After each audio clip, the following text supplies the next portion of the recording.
On the 15th of May 1536, Anne Boleyn, Henry VIII's second wife, was found guilty of high treason by a jury of her peers.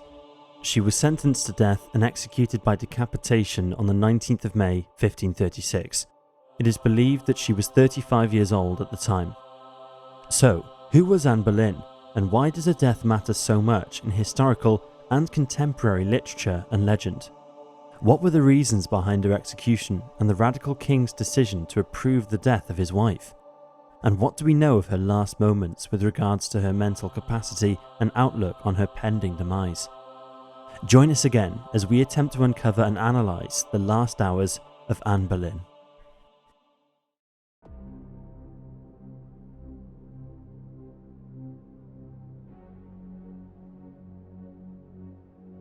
As with any real-life case, we must examine the facts as they lead up to the death of the person in question. It is thought that Anne Boleyn was born in 1507 in London. She would serve as Queen of England from 1533 to 1536 as the second wife of controversial King Henry VIII. Known for his viciousness, paranoid mindset and self-pitying character, Boleyn was also mother of Queen Elizabeth I.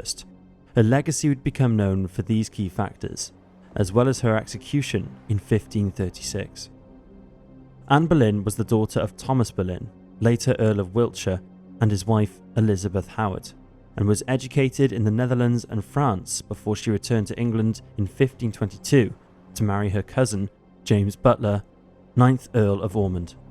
The marriage was prohibited and eventually stopped, leading the young woman to gain employment as maid of honour to Henry VIII's current wife, Catherine of Aragon. There are various stories, historical records and interpretations of events that led to the nefarious king's annulment with Catherine of Aragon and his subsequent marriage to Anne Boleyn. However, this ultimately led him to break with the Roman Catholic Church and brought about the English Reformation. With regards to her alleged crimes that would result in her execution, these were said to have occurred between October 1533 and January 1536. The charges assigned to Queen Anne included engaging in sexual relationships with 5 attendants and/or assistants to the royal family. This also comprised of her brother, George Boleyn, aka Lord Rochford, and the king's good friend and groom of the stool, Sir Henry Norris. The indictments purported that Boleyn had not only slept with the man due to her frail and carnal appetites, but she had also conspired with them to murder her husband. The accusation has been refuted on several occasions by historians who believe that she was either framed by Henry VIII himself for being unable to give birth to a son, or by his loyal servant, Thomas Cromwell. The latter would develop a strong dislike of Anne, as she would constantly disagree and discredit his plans for the monasteries and alliances with the Holy Roman Empire. As time progressed, the accusations and potential framing of Anne Boleyn were levelled against her and the men who were supposedly part of her scheme. Cromwell would have had major leverage over the charges and influence over the king's decision-making and paranoid mindset. A jury was assembled to review the case of high treason. Anne, her brother George Boleyn, Lord Rochford, Sir Henry Norris, groom of the stool, courtiers Sir Francis Weston and William Brereton, and musician Mark Smeaton were arrested and taken into custody with little chance of beating the charges. In Tudor law, defendants were presumed guilty until proven innocent, often being unaware of the full extent of said charges and/or evidence being used against them before a trial even began. Thus, it would prove to be a losing battle for Boleyn. Imperial Ambassador Eustace Chapus, in his dispatch regarding the trial of 4 of the men, wrote that they were condemned upon presumption and certain indications without valid proof or confession. The same would be said for Anne and her brother. No witnesses were produced and they had to defend themselves on their own. Yet it is said that they handled the proceedings admirably, especially George, who many thought would be acquitted. This would not be the case. All were sentenced to death after being found guilty of treason. George Boleyn, Sir Henry Norris, Sir Francis Weston, William Brereton and Mark Smeaton were all executed on Tower Hill on the 17th of May 1536. The same day, Archbishop Thomas Cranmer declared the annulment of the marriage of Anne and Henry VIII. There was no going back now. Her fate was sealed. Initially, her execution was scheduled to take place the following day on the 18th of May. Work had begun on a new scaffold at the House of Ordnance at the Tower of London, between the White Tower and what is now the Waterloo Block, home to the Crown Jewels. Though there has been conflicting reports and very little known of those last few hours, there are recorded formalities and written accounts preserved by those who were there at the time. Despite there being no sign of her husband on the day of her execution, she had previously written to him accepting her fate. In a letter dated the 6th of May, Anne Boleyn wrote, "Sir, your Grace's displeasure and my imprisonment are things so strange unto me, as what to write or what to excuse, I am altogether ignorant. Whereas you send unto me, willing me to confess the truth and so obtain your favour by such a one, whom you know to be my ancient professed enemy. I no sooner received this message by him, than I rightly conceived your meaning. And if, as you say, confessing a truth indeed may procure my safety, I shall with all willingness and duty perform your demand." It certainly seems that Anne was ready and willing to die, and so, on the morning of the 18th, she made her last confession and celebrated Mass in front of Sir William Kingston, Constable of the Tower of London. Eustace Chappus, who served under Charles V as Imperial Ambassador to England, reported to his Holy Roman Emperor that before and after receiving the Holy Sacrament, she affirmed, on peril of her soul's damnation, that she had not misconducted herself so far as her husband the King was concerned. Her determination to remain steadfast and strong in the face of her pending death was becoming more and more admirable amongst those who were present, and reaffirmed her faith and trust in God. Upon instruction from Thomas Cromwell, the execution was postponed and Kingston ordered to clear the Tower of strangers. These were foreign diplomats who would document and relay their accounts of the execution to their superiors. The last-minute amendment cemented the mischievous antics by Cromwell and the sinister authority he had over the king. His reason for the banishment of the delegates would be to suppress any form of sympathy for the Queen or disgust for the king regarding her execution. Kingston, however, recalled Anne being very happy and ready to die, despite the means of her death being amended by the king from burning to beheading. She did not seem bothered by the change, nor the fact that an expert swordsman had been sent for from St. Omer in France to perform the execution with a special sword, as opposed to the traditional axe.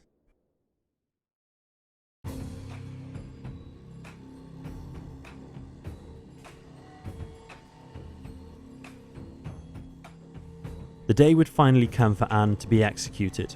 On the morning of the 19th of May, William Kingston wrote.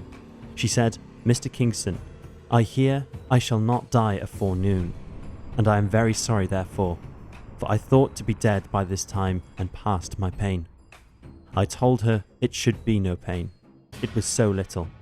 And then she said, "I heard say the executioner was very good, and I have little neck," and then put her hands about it, laughing heartily. "I have seen many men and also women executed, and that they have been in great sorrow, and to my knowledge this lady has much joy in death. Sir, her almoner is continually with her, and had been since 2 o'clock after midnight." It would appear that Anne was actually making fun of the whole situation, especially with her infamous little neck comment. However, Kingston didn't seem to understand or get the joke. This proves that Anne Boleyn was defiant, strong, and fully accepting of what was about to happen to her, and can be seen as admirable even if others were unsure how to deal with the situation. Later, Kingston escorted Anne Boleyn from her apartments in the Tower's royal palace, the same apartments she had ironically stayed before her coronation in 1533, to the scaffold to be executed. For those witnessing the event, it was said that Anne had ensured her appearance was tidy and dignified. The ermine trim on her outfit confirmed her status.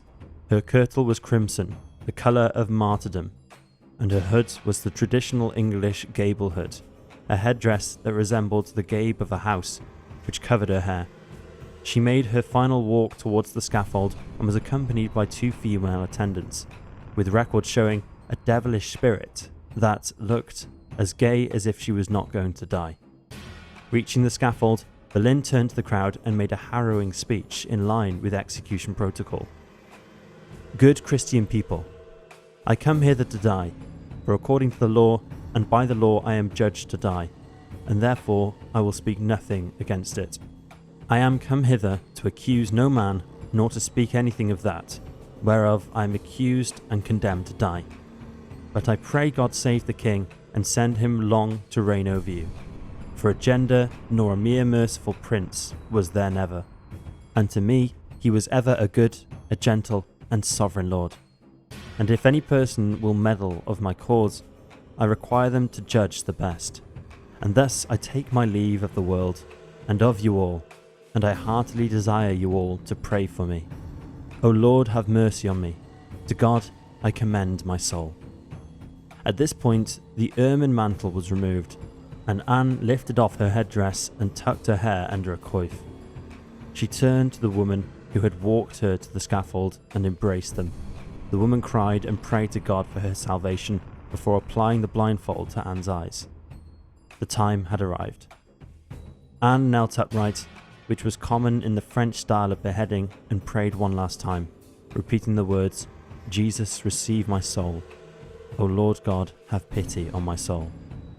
Then, after one stroke of the sword, it was all over. The execution was witnessed by Thomas Cromwell, Charles Brandon, 1st Duke of Suffolk, the King's illegitimate son, Henry Fitzroy, and Sir Ralph Warren, Lord Mayor of London, as well as aldermen, sheriffs, and representatives of the various craft guilds. Most of the King's Council were also present. Archbishop Thomas Cranmer is said to have broken down and cried after the beheading, telling Scottish theologian Alexander Ailes, "She who has been the Queen of England on earth will today become a queen in heaven." The ladies who had accompanied Anne during her final steps wrapped her remains in white cloth and carried them to the nearby chapel of St. Peter and Vincula. An old elm chest was brought to the burial site as a coffin had not been supplied. Anne's head and body were placed in the chest and buried in the chancel near the remains of her brother, Lord Rochford.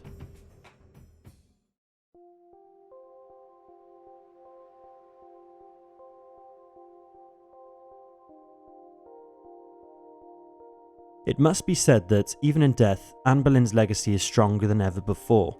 The Tower of London receives an average of over 2 million visitors every year to educate themselves and visit her final resting place in the chapel of St. Peter and Vincula.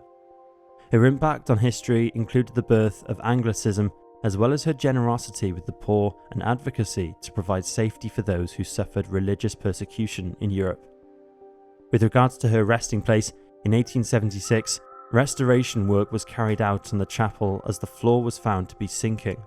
Orders were given to exhume any remains that were buried there, before specialist teams ensured that all was carefully handled and examined in accordance with Tower records to correctly identify burial spots.